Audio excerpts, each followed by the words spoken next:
செல்லத்தாய்க்கா முனியம்மா உங்களுக்கு ஒரு விஷயம் தெரியுமா? நம்ம ஊர் அம்மன் கோயிலில் இன்னைக்கு வரலட்சுமி பூஜைக்கு நோம்பு இருக்காங்களாம். அதனால கோயிலில் இன்னைக்கு நைட் ஒரு 7 மணி போல பூஜை நடக்குதான். என்ன இழுவ சொல்றா? புதுசா இருக்கு. வரலட்சுமி நோம்பு நம்ம எப்பவுமே வீட்டில் தானே இருப்போம். இப்போ என்ன கோயிலில் புதுசாக கொண்டு வந்திருக்காவே?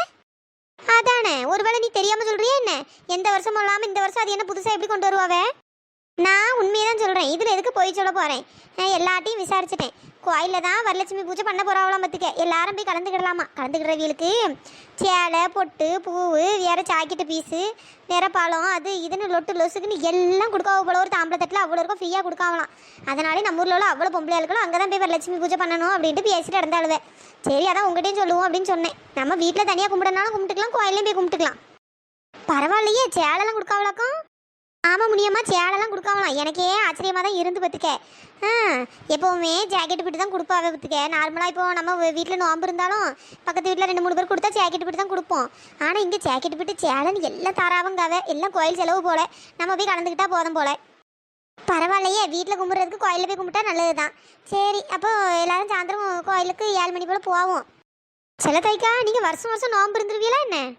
ஆமாம் இழுவே, வருஷம் வருஷம் நான் நோம்பு இருந்துவேன் பார்த்துக்க. என் புருஷன் நல்லா இருக்கணும்னு நல்லா வேண்டிக்கிட்டு காலையிலேருந்து பச்சை தண்ணி கூட குடிக்க மாட்டேன். இப்போ பாரு, இப்போ வரைக்கும் பச்சை தண்ணி கூட என்ன வாயில் படலை. நோம்பெல்லாம் முடிச்சதுக்கு அப்புறம் தான் கொஞ்சமாக தண்ணியெல்லாம் குடிச்சு பழம் சாப்பிட்டுட்டு அதுக்கப்புறமா வந்து சாப்பாடு கொஞ்சமாக சாப்பிடுவேன் பார்த்துக்க. அப்படியாக்கா? நான் ஒரு வருஷமும் இந்த நோம்பு இருந்ததே இல்லைக்கா. இந்த வருஷம் தான் சரி கோயிலில் சொல்கிறாவளே அப்படின்னு சொல்லிட்டு நான் இந்த வருஷம் நோம்பு இருக்கேன். காலையிலேருந்து எதுவும் சாப்பிடல. இருந்தாலும் தண்ணி குடிக்காமல் இருக்கிறது கூட கஷ்டமாக தான் இருக்குது பற்றியில. ஆமாம் இழுவே, கொஞ்சம் கஷ்டமாக தான் இருக்கும் பார்த்துக்க. நீ அதுவும் வருஷம் இருக்கா பார்த்தியா, கஷ்டமாக தான் இருக்கும். சரி, நம்ம புருஷன்க ஆயில் நீடிக்கணும் அப்படிங்கிறதுக்காக தானே இந்த நோம்பு இருக்கும். ஆமாக்கா, அதுவும் கரெக்டு தான். முனியம்மா, நீ வருஷம் வருஷம் இருப்பியா இல்லை இந்த வருஷம் தான் இருக்க போறியா? ஏவல, நானும் சில தாய்க்கவும் கரெக்டாக வருஷம் வருஷம் நோம்பு இருந்துருவோம். நீங்கள் வேலை எங்கே இருப்பியே, நாங்கள்லாம் கரெக்டாக இருந்துருவோம் பார்த்துக்க. பரவாயில்லையே, இதுக்கப்புறம் நானும் வருஷம் வருஷம் இருக்கேன். சை, சரியா இருக்குப்பா. இந்த வீட்டில் இருக்கிறதுக்கு பேசாமல் எங்கேயாவது ஓடிடலாம். அதுவும் இந்த மாமியார் கிளவி கூடலாம் இருக்கேன் பற்றியா, என் புத்திய முதல்ல செருப்பாலேயே அடிக்கணும். முதல்ல இந்த மாமியார் கிளவி போட்டு தள்ளணும்ப்பா. சே, ஏதோ கரெக்டாக நேரத்துக்கு கரெக்டாக சோறு வாங்கி போடுதுன்ட்டு தான் ஏதோ அதை உயிரோடு விட்டு வச்சிருக்கேன். கிளவி சும்மா இருக்குதா பாரு. இது பையன் நல்லா நீண்ட ஆயிலோட நல்லா இருக்கணும்னா இது விரதம் இருக்கணும். நம்மளை ஏன் சும்மா இருக்கு, நம்மளை ஏன் போட்டு வரலட்சுமி பூஜைக்கு விரதம் நோம்புன்னு நம்ம ஊசரை போட்டு வாங்குது. ஏமா காலையிலேருந்து பச்சை தண்ணி கூட குடிக்காம எப்படி விரதம் இருக்க முடியும்? நைட்டு தான் விரதத்தை முடிக்கணுமா? என்னத்தை பண்ணையோ எனக்கே தெரியல. இருந்தாலும் ஒரு கிளாஸ் தண்ணியோ இல்ல காலையில காப்பி எதையாவது போட்டு கிளவி கண்ணை தப்பி குடிச்சலான்னு பார்த்தா நம்ம பின்னாடியே குட்டி போட்ட பூனை மாதிரி வந்துட்டே இருக்கு. என்னத்த பண்ணேன்னு தெரியல. ஏம்மா, இவ்வளவுக்கு வேற தான் இருக்க ஆசை இருந்தா இவ்வளவு இருந்து தொலைய வேண்டியதானம்மா. நம்மளை போட்டு எதுக்கு தான் இப்படி சாவடிக்கால்களோ தெரியல. பாசப்பா, என்ன பண்ணேன்னு தெரில. இப்போ பக்கத்து வீட்லேயும் போய் எவ்வளோ வீட்லேயும் வாங்கி தங்க முடியாது. உடனே 4 முழத்துக்கு நாக்கா நீட்டு வாழ்வேன். நீ விரதம் இருக்கலையாக்கா அவன் புருஷனுக்காண்டி அப்படின்னு இழுப்பாளுவேன். தேவையா நம்மளுக்கு? ஐயோ, கிளவி எப்படா போய் தூங்கும், நம்ம எப்படா போய் எதையாச்சும் கொஞ்சம் மாற்ற திங்கலான்னு இருக்கு. இருந்தாலும் சோத்தை கூட நல்லா அளவாக தான் பொங்கி வச்சிருக்கு. ஆமாம், கொஞ்சம் ஓலை தின்னா கூட கண்டுபிடிச்சி தொலைஞ்சிரும். வேற ஏதாச்சும் திங்கலான்னு பார்த்தா அந்த கிளவி திங்கவும் விடாது போல. இந்நேரத்துக்கு வீட்டில் ஒரு ஸ்நாக்ஸ் கருமமும் ஒன்றும் கிடையாது. என்னத்தை பண்ணி தொலைக்கையே தெரியல. பட்டி கிடந்தே இன்னைக்கு செத்துருவேன் போல. எப்போ யார் தான் கண்டுபிடிச்சா அவ்வளோ தெரியலப்பா இந்த விரதத்தெல்லாம், இந்த பூஜையெல்லாம். சும்மா நம்மளை போட்டு இந்த கிளை வந்து உயிரை வாங்குது. ஆமாம், புருஷன் ஆயில் நல்லா இருக்கணும், புருஷன் நல்லா இருக்கணும்னு சொல்லிட்டு நம்ம விரதம் இருந்துங்க நம்ம ஆயில் அந்த புட்டுட்டு ஒரேடியாக போயிடும் போல. நம்ம சொன்னால் அந்த கிளவிகளுக்கு எங்கே புரியுது? நம்ம ஏதாச்சும் சொன்னால் நாங்களாம் அந்த காலத்துலன்னு அந்த ஆளை வாயை இன்னும் ஈட்டி முழிக்க ஆரம்பிச்சிடுறா. சரி, சின்ன பொண்ணு வந்துட்டாயா? வந்துட்டா. இவா வேற என்ன 1 மணி நேரம் 2 மணி நேரத்துக்கு வாயை நீட்டுவா. நானே பேச ஆவி இல்லாமல் ஆவி எடுத்து போய் கிடக்கேன். என்ன ஒத்தரசா? என்ன சின்ன பொண்ணு ஜாலியா இருக்க போலையே? ஜாலியா இருக்கணா செருப்பு பிஞ்சுற நாயே. நானே இங்க இத்து நொந்து நூடுல்ஸ் ஆகி போய் கிடைக்கேன். ஜாலியா இருக்கணா ஜாலியா. காலையில இருந்து பச்சை தண்ணி கூட குடிக்காம இங்க எரிச்சல்ல உட்காந்துருக்கேன். நீ வேற பாரா, புருஷன் மேல அம்புட்டு பாசமா. வரலட்சுமி பூஜைக்கு நோம்பெல்லாம் இருக்க போலையே. பரவாயில்லையே, அம்புட்டு பாசம். ஆமா, பாசம். இவன் வந்து பார்த்தா பாசம் உள்ள ஒரு மண்ணாங்கட்டியும் இல்லை. எங்கள் வீட்டில் ஒரு கிளவி எடுக்க பற்றியா மாமியா கிளவி. இந்த கிளவியால் வந்து வேணை பத்துக்க. அதான் என்ன பண்ணேன்னு ஒன்றத்துக்கு திங்க வழி இல்லாமல் உட்காந்துருக்கேன். என்ன சின்ன பொண்ணு சொல்றா? ஆமாம், என்னத்த சொல்ல, எல்லாம் இந்த கிளவி பண்ணுற வேலை பத்துக்க.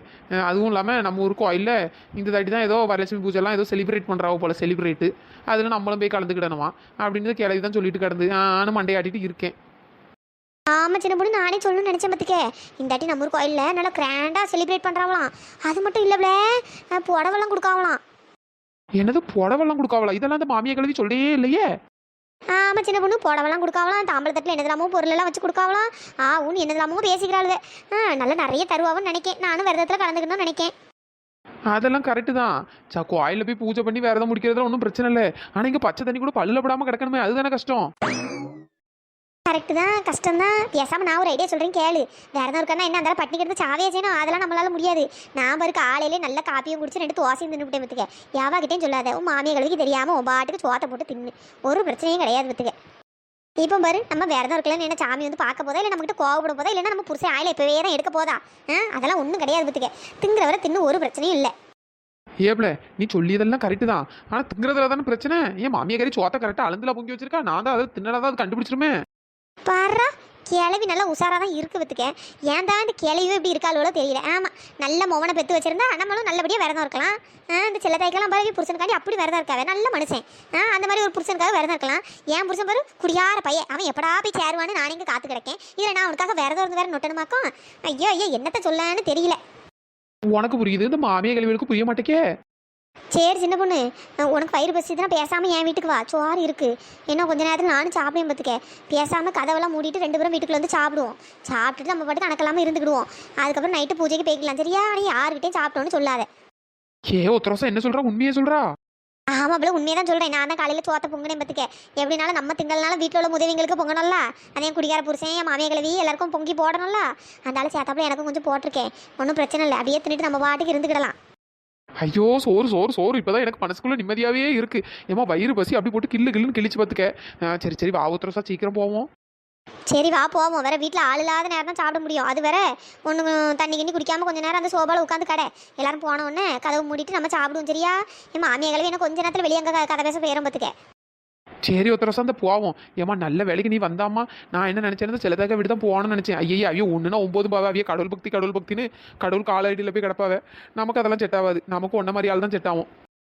அது என்னமோ கரெக்டு தான். வாப்பில் போவோம்.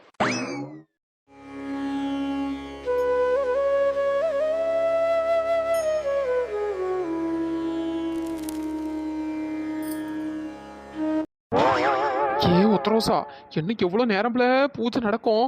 எம்மா இங்கே 1/2 மணி நேரம் 1 மணி நேரம் ஆயிரம் போலயே. ஆமாம் சின்ன பொண்ணு, இன்னும் கொஞ்சம் நேரத்தில் முடிஞ்சிடும்னு நினைக்கேன். நான் இப்போ முடியும் அப்போ முடியும்னு பார்த்துட்டு தான் இருக்கேன். முடிகிற மாதிரி இல்லை. ஏம்மா அவ்வளோ வர என்ன சின்சியராக பூஜை பண்ணிட்டு இடக்காலோ வரு. ஏம்மா நமக்கு தான் போர் அடிக்கி. போர் அடிச்சா கூட பரவாயில்ல, இப்படி உட்காந்து காலு இடுப்பெல்லாம் வலிக்குது பார்த்துக்க. கொஞ்சம் காலை நீட்டி உட்காந்தா தான் ஃப்ரீயாக இருக்கும். எங்கே பூஜையை முடிச்சுட்டு கொஞ்சம் காலை நீட்டி வெளியே போய் உட்காரலான்னு பார்த்தா பூஜை முடியாது போலயே. ஆமாம் சின்ன பொண்ணு, சீக்கிரம் பூஜையை முடிச்சுட்டு இந்த தாம்பரம் தட்டு சேலையெல்லாம் கையோடு தந்தாவனா அந்தால எடுத்துகிட்டு போயிடலான்னு பார்த்தா முடியாது போல. ஷிவப்ல பூஜை நடக்கும்போது என்ன பிள்ளை பேச்சு இது? ஒழுங்க வாயை மூட்டு பூஜையை பண்ணுங்கப்ல. ஆமாம் வந்துட்டான் இவா வேற. செல்லதாய்க்கா பரவாயில்ல, எல்லாருக்கும் ஒரே கலரில் ஒரே மாதிரி புடவை கொடுத்துருக்காங்க. பரவாயில்ல, இப்படி கொடுத்தா தான் கோயிலில் சண்டை வராதுக்கா. வேறு கலராக கொடுத்துட்டான்னு வச்சுக்கோங்களேன். எனக்கு ஆள் பார்த்து வந்துட்டா உனக்கு ஆள் பார்த்து வந்துட்டான்னு ஒரே பிரச்சனையாக இருக்கும். பரவாயில்ல, நல்ல பச்சை கலரு நல்ல ரோஸ் கலர் பார்டரு நல்லா இருக்கு. என்கிட்ட கலர் இல்லையே இல்லைக்கா. ஆமாம் இல்லைவே, எனக்கு இந்த கலர் ரொம்ப பிடிச்சிருக்கு பார்த்துக்க. அதுவும் கோயிலில் கொடுத்தது பச்சை கலரில் கொடுத்துருக்கா பற்றியா கொஞ்சம் மனசுக்கு நிம்மதியாக இருக்குது. சின்ன பொண்ணு பச்சை கலரில் சேலையை கொடுத்துருக்கா. ஒரு சிங்குச்சான்ட்டு அம்மன் கட்டியிருக்க சேலையை பாரு, அம்புட்டு அழகாக இருக்குது. தேனு கலரு என்ன அழகாக இருக்குது. அதே கலரில் எல்லாருக்கும் புடவை தந்தால் நல்லா இருக்கும். உனக்கு ஓம் பிரச்சனை, உனக்கு எப்போவுமே இந்த சேலை பிரச்சனை தீரவே தீராது. அதே மாதிரி எனக்கு இந்த பசி பிரச்சனையே தீரவே தீராது. மத்தியானம் கொஞ்சம் தான் சாப்பிட்டோம், அது வேறு பசி உயிர போகுது. சீக்கிரம் பூஜையை முடிச்சுட்டு தண்ணியை கிண்ணியை தந்தாவனா குடிச்சு விட்டு 2 வாழைப்பழத்தை தின்னுபிட்டு சோத்த கீத்த திங்கலான்னு பார்த்தா இங்கே பூஜை முடியாது போல. என்ன சின்ன பொண்ணு மதியமே நல்லா சாப்பிட்டுருக்க வேண்டியதானே? நல்லா தாம்பள சாப்பிட்டேன், இருந்தாலும் நடுவில் அங்கே இங்கேன்னு கொஞ்சம் சாப்பிடுவேன் பார்த்துக்க. ஒழுங்காக சாப்பிடணும், உனக்கு பசி வேற உயிர் போகுது. இங்கே என்னடான்னு இன்னும் பூஜை நடந்துட்டு நடக்கு. ஆனால் சின்ன பொண்ணு பாத்தியா சேலனோன்னு எவ்வளோ கூட்டம் இருக்கு பாரு. எத்தனை ஆட்கள் வந்திருக்காவ பற்றியா? ஊரில் உள்ள அவ்வளோ பொம்பளை ஆட்களும் இங்கே தான் நடக்காளுவே. சேலை கொடுக்காவணுன்னு அவ்வளோ தூரம் வந்துட்டாளுவோ போல. இந்த பேர் என் பக்கத்தில் இருக்கா பாரு மீனாட்சி. இவெல்லாம் என்னைக்கு கோயில் பக்கத்தில் வந்தா? கோயிலுக்கு சும்மா கூட வரமாட்டா பாரு. இன்னைக்கு கரெக்டாக வந்திருக்கா பாரு. அதுவும் ரோலை சாமி கிட்ட வந்து உட்காந்துருக்கா. எல்லாம் சேலை பண்ணிய வேலை. நீ இப்போ அவளை குத்தி காட்டுறியா இல்லை என்னையே குத்தி காட்டுறியா? ஐயா சின்ன பொண்ணு, நான் ஒன்றை போய் குத்தி காட்டுவேனா? ஒன்னெல்லாம் எதுவும் சொல்லலப்ல. நீயாச்சும் பொங்கல் வாங்க இந்த மாதிரி அன்னதானம் போடுறவ புளியோதரை எதுவும் போடுறவனா கூட இந்த வருவ கோயில் பக்கம். ஆனால் இந்த மீனாட்சி என்னைக்கு வந்திருக்கா? இன்னைக்கு வந்து இருக்கா பத்தியா? அதைத்தான் சொன்னேன், வேற ஒன்றும் இல்லை. சரி நீ பேசியதெல்லாம் பார்த்தா என்ன குத்தி காட்டுற மாதிரியே இருக்கு பத்துக்கே. அதான் செல்லத்தாய்க்கா இவ்வளோ பாத்தியெல்லாம் இவ்வளோக்கு அறிவே இருக்காது போல இருந்து ஒத்த ரசம் சின்ன பொண்ணு அப்படி தொடர்ந்தனும் பேசிட்டே தான் அடக்காளுவேன். கோயிலில் சாமி கும்பிட வந்திருக்கோம், எவ்வளோ பக்தியாக விரதம் இருக்கணும். ஆனால் இவ்வளோ பாருங்க எதுவுமே இது பண்ணாமல் லூஸ் மாதிரி பேசிட்டே அடக்காளுவே. சை, புருஷன் நல்லா இருக்கணும்னு இன்னும் கொஞ்சமாச்சும் இருந்தால் தானே ஒழுங்காக மூடிக்கிட்டு இருப்பாளுவே. புருஷன் தான் எந்த வழியே அவள் கூட போனால் இவ்வளோக்கு என்ன, இவ்வளோ இந்த சேலவங்க தான் வந்திருப்பாளோ. இல்லைன்னா இவ்வளோ கோயில் பக்கம் வருவாள்வளாக்கும். ஏன் முடியாமல் கொஞ்சம் மெதுவாக பேச அவளுக்கு கேட்டுறாம. கேட்டா கேட்கட்டங்கா, நான் உண்மையை தானக்கா சொல்லியேன். ஒத்தரோசா இந்த குள்ள கத்திரிக்காய் கிடக்கு பத்தியா, குள்ளமணி நம்மளை பற்றி தான் பேசுகிற இடக்கு பத்துக்க. அப்படியா சொல்லியா? என்ன பேசுனா உனக்கு எதுவும் கேட்டுச்சா என்ன? லைட்லேட்டா கேட்குது தான் பத்துக்க. இருந்தாலும் நம்ம முகரையோட பார்த்தே பேசிட்டு இருக்கா. நம்மள தான் பேசுகிறா. என்ன சொல்லியிருப்பா, மிஞ்சி போனால் சேலவங்க தான் கோயிலுக்கு வந்திருப்பாள்னு சொல்லியிருப்பா.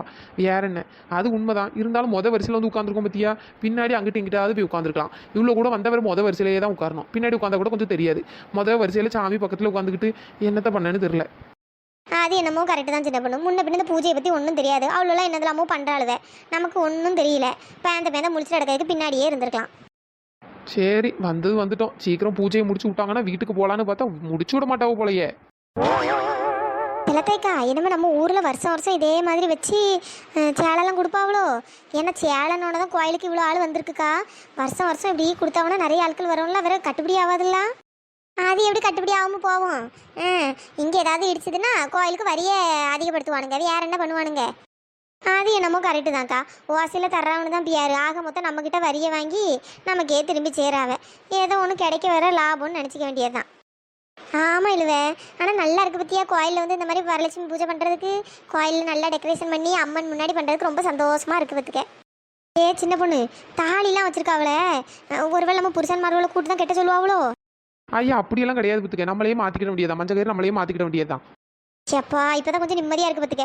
என் புருஷன் குடிக்கார பையன் எங்கே உருண்டு எங்கே படுத்துட்டு அடக்கானோ தெரியல. அவனை கூட்டு போயிட்டு இப்போ தாலியை கட்டுனா கெட்டுவானா இருக்கேன். அவனே எங்கே, அவன் ஒரு ஸ்டெடி இல்லாமல் அவனே கிடக்கான். அவன் போயிட்டு நம்மளுக்கு எங்கே தாலியை போய் கெட்ட போகிறான். அது என்னமோ கரெக்டு தான். தடவை தான் அவனுங்க கையால் தாலியை வாங்கணும் பத்துக்க. அதுக்கப்புறம் நம்மளே மாற்றி கட்டிக்கிடலாம், ஒரு பிரச்சனையும் இல்லை. அப்போ எனக்கு தெரிஞ்சு இப்போ தாலி கட்டுறது தான் கடைசின்னு நினைக்கேன் பத்துக்க. தாலி கட்டி தாலியில் குங்குமத்தையும் வச்சுட்டோன்னா பூஜை முடிஞ்சிடும்னு நினைக்கேன். ஆமாம், ஒருத்தர் வருஷம் அங்கே பாரு, அவ்வளோ வர தாலி எடுக்காலோ பாரு, நம்மளே எடுத்து கட்டிக்கிட வேண்டியது தான். நல்ல போடு, பூஜை முடிய போகுது.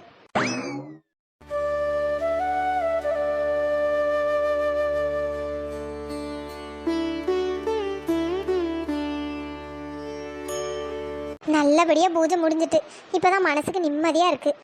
ஆமாக்கா, எனக்கும் நல்ல நிம்மதியாக சந்தோஷமாக இருக்குது. என்னமோ வருஷம் நானும் வரலட்சுமி பூஜையில் கலந்துக்கிடுவேன்க்கா. டே அப்பா, ஒரு வழியாக பூஜையை முடிச்சு தொலைஞ்சிட்டானுவோப்பா. நம்ம காலு கையெல்லாம் வலிக்கு, கொஞ்சம் காலை நீட்டி வெளியே போய் உட்காருவோம். சீக்கிரம் எதையாச்சும் தும்போம். ஆமாம் சின்ன பொண்ணு, ஆளை விட்டா போதும் சாமின்னு இருக்குது. கோயிலில் வேற போடுவான்னு நினைக்க, புளியோதரை பொங்கல்னு. ஆமாம் ஒருத்தரசா, சரி வா சீக்கிரம் போய் அதை போய் வாங்கி தும்போம். அக்கா பூஜை முடிஞ்சு ஒரு நிமிஷம் கூட ஆகல, அதுக்குள்ளே ஓடுறாளோ பாருங்களா. ஏம்மா இவ்வளோ எதுக்கு தான் கோயிலுக்கு வராளுன்னு தெரியலங்க. லைனில் பொங்கலும் புளியோதரையும் போடுறாவல்ல, லைனில் போய் நின்று வாங்கி திங்கான்டா ஓடுறாளோ பாரு. சரி சரி விடு முடியுமா, இவ்வளோதான் எப்படின்னு தெரியல, வேற என்னத்த சொல்ல. இருந்தாலும் இப்படியெல்லாம் இருக்கக்கூடாதுக்கா, ரொம்ப மோசம்க்கா. சரி இவ்வளோ பார்த்தாலும் எனக்கு பிடிக்கவே மாட்டேக்கி. சரி விடு முடியுமா, கோயில் வச்சு இப்படிலாம் பேசாத.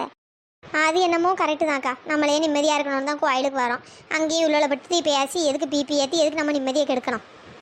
ஆமாம் முடியுமா, யாரோ எப்படியோ பண்ணிட்டு போறாவ, நம்ம ஒழுங்காக இருந்தால் சரிதான். ஆமாக்கா. ஹலோ ஃப்ரெண்ட்ஸ், எல்லாரும் எப்படி இருக்கீங்க? ஹாய் தனலட்சுமி சிஸ்டர், உங்கள் கமெண்ட் பார்த்தேன், குழந்தை இல்லை அப்படின்னு சொல்லியிருந்தீங்க. சீக்கிரமாக உங்களுக்கு குழந்தை பிறக்கும். நாங்கள் எல்லாருமே உங்களுக்காக ப்ரேயர் பண்ணுறோம். ஃப்ரெண்ட்ஸ், தனலட்சுமி சத்யராஜ் இவங்களுக்கு சீக்கிரமாக குழந்தை பிறக்கணும் அப்படின்ட்டு நீங்களும் ப்ரேயர் பண்ணிக்கோங்க சிஸ்டர். நாங்கள் எல்லாருமே உங்களுக்காக ப்ரேயர் பண்ணிக்கிறோம். சீக்கிரமாக உங்களுக்கு குழந்தை பிறக்கும் sister. Hi Vairajothi, hi Uma, hi Yashika, hi Bharani, hi Amudha, hi Nareshkumar, hi Afroz, hi Mahishalini, hi Revathi, hi Kani, hi Shirin, hi Jayapandu, hi Pushparaj, hi Punitha, hi Kalaivani, hi Nithisha, hi Prathushya, hi Munish, hi Guna. Friends, இன்றைக்கி இந்த வீடியோ எப்படி இருந்ததுன்னு பார்த்துட்டு மறக்காமல் கமெண்ட் பண்ணுங்கள். வீடியோ பிடிச்சிருந்தா லைக் பண்ணுங்கள், ஷேர் பண்ணுங்கள், சப்ஸ்கிரைப் பண்ணிவிடுங்க. நெக்ஸ்ட் எபிசோடில் பார்க்கலாம். தேங்க்ஸ் ஃபார் வாட்சிங்.